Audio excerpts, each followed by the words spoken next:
दल बदलों के बीच पिसती राजनीति, समयानुसार अभिव्यक्ति की स्वतंत्रता तथा दल बदल कानून में संतुलन की सख्त जरूरत है। हाल ही में राजस्थान में बिगड़ते राजनीतिक संकट के बीच राजस्थान विधानसभा अध्यक्ष द्वारा बागी विधायकों को दल बदल विरोधी कानून के तहत अयोग्यता नोटिस जारी किया गया है। इसको लेकर बागी कांग्रेसी नेता सचिन पायलट और 18 अन्य असंतुष्ट विधायकों ने अयोग्यता नोटिस को उच्च न्यायालय में चुनौती दी है।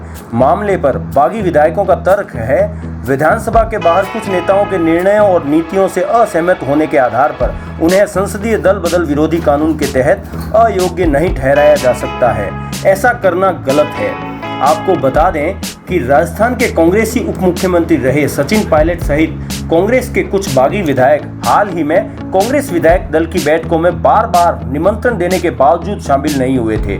इसके बाद राज्य में पार्टी के मुख्य सचेतक की अपील पर विधानसभा अध्यक्ष द्वारा इन विधायकों को अयोग्यता संबंधी नोटिस जारी किया गया है।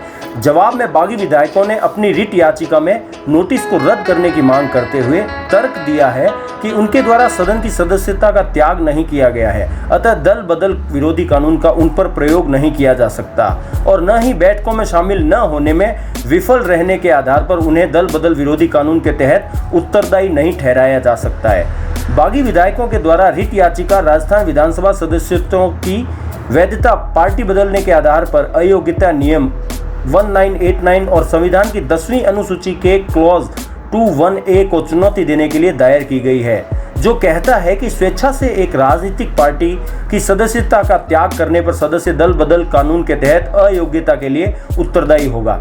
वैसे 10वीं अनुसूची पर बहस बार बार होती रही है। इसके चैप्टर 2 का पार्ट 1A कहता है कि सदन में किसी भी दल का सदस्य अयोग्य करार दिया जा सकता है यदि वह स्वेच्छा से वह पार्टी से अपनी सदस्यता छोड़ देता है।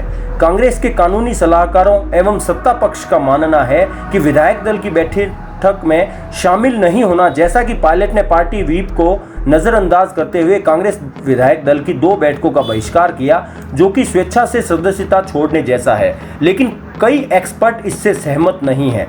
पिछले कुछ सालों में देश भर में इस तरह के कई हाई प्रोफाइल केस में दल बदल विरोधी कानून पर खूब बहस हुई। वर्ष 2016 में उत्तराखंड में 9 कांग्रेस विधायकों ने पाला बदला। बीजेपी विधायक दल ने बहुमत का दावा किया। राज्यपाल के पॉल ने निर्धारित समय में कांग्रेस को बहुमत साबित करने को कहा और वहां कांग्रेस के विरोध के बाद राष्ट्रपति शासन लगा दिया गया। आगे चलकर कांग्रेस ने इसका कोर्ट में विरोध किया।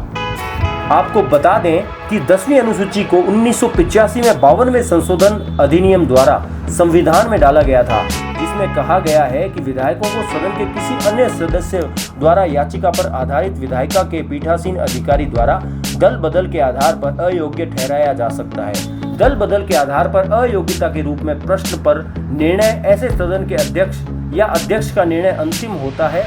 ये कानून संसद और राज्य विधानसभाओं दोनों पर लागू होता है। यदि किसी राजनीतिक दल से संबंधित सदन का सदस्य स्वेच्छा से अपनी राजनीतिक पार्टी की सदस्यता छोड़ देता है या अपने राजनीतिक दल के निर्देशों के विपरीत वोट नहीं देता है या विधायिका में वोट नहीं करता है और यदि सदस्य ने पूर्व अनुमति ले ली है या इस तरह के मतदान या परहेज से 15 दिनों के भीतर पार्टी द्वारा निंदा की जाती है, तो सदस्य को अयोग्य घोषित नहीं किया जाएगा। लेकिन विधायक कुछ परिस्थितियों में अयोग्यता के जोखिम के बिना अपनी पार्टी को बदल सकते हैं।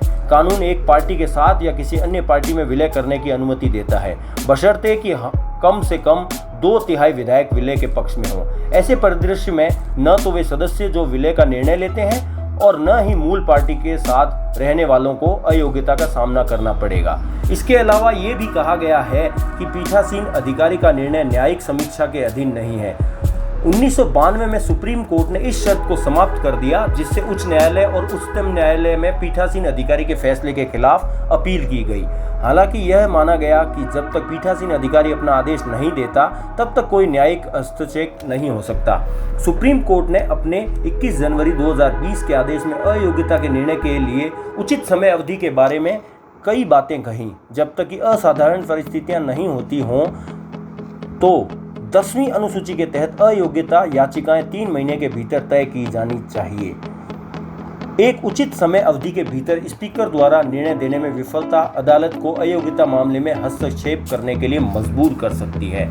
सुप्रीम कोर्ट ने अयोग्यता याचिका पर फैसला करने के लिए संसद से स्वतंत्र और स्थायी निकाय पर विचार करने के लिए कहा, जिसके लिए संविधान में संशोधन की आवश्यकता है।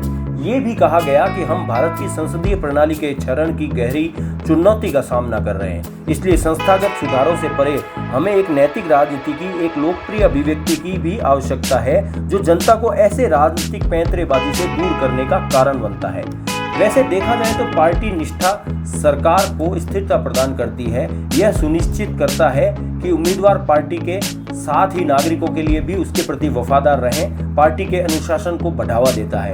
विरोधी दल बदल के प्रावधानों को आकर्षित किए बिना राजनीतिक दलों के विलय की सुविधा राजनीतिक स्तर पर भ्रष्टाचार को कम करने की उम्मीद है। एक सदस्य के खिलाफ दंडात्मक उपायों के लिए प्रदान करता है जो एक पार्टी से दूसरे में दोष करता है। ऐसे में ही राजनीतिक दल के सदस्यों द्वारा असमान स्थिति या मनमुटाव की एक सार्वजनिक छवि को राजनीतिक परंपरा में वांछनीय स्थिति के रूप में नहीं देखा जा सकता है। हालांकि जब सरकार के गठन में अनेक राजनीतिक दल शामिल होते हैं तो वहां दलों के बीच मनमुटाव को उचित ठहराया जा सकता है। ऐसे समय में जब भारत की रैंक नवीनतम लोकतंत्र सूचकांक 2019 में बुरी तरह गिर गई है, आज हमारी संसद से यह अपेक्षा की जाती है कि वह इन सबको सुधारने और मजबूत करने के लिए कदम उठाए। समयानुसार अभिव्यक्ति की स्वतंत्रता तथा दल बदल कानून में संतुलन बनाए रखने के लिए कानून में आवश्यक बदलाव किए जाने की पुरजोर आवश्यकता है। सीके न्यूज़ के लिए राजीव जोशी, ब्यूरो रिपोर्ट, छोटी काशी। आप देख रहे हैं छोटीकाशी.com। हमारे चैनल को सब्सक्राइब करें और बेल आइकन को प्रेस करें ताकि न्यू वीडियो की नोटिफिकेशन आप तक पहुंच सके।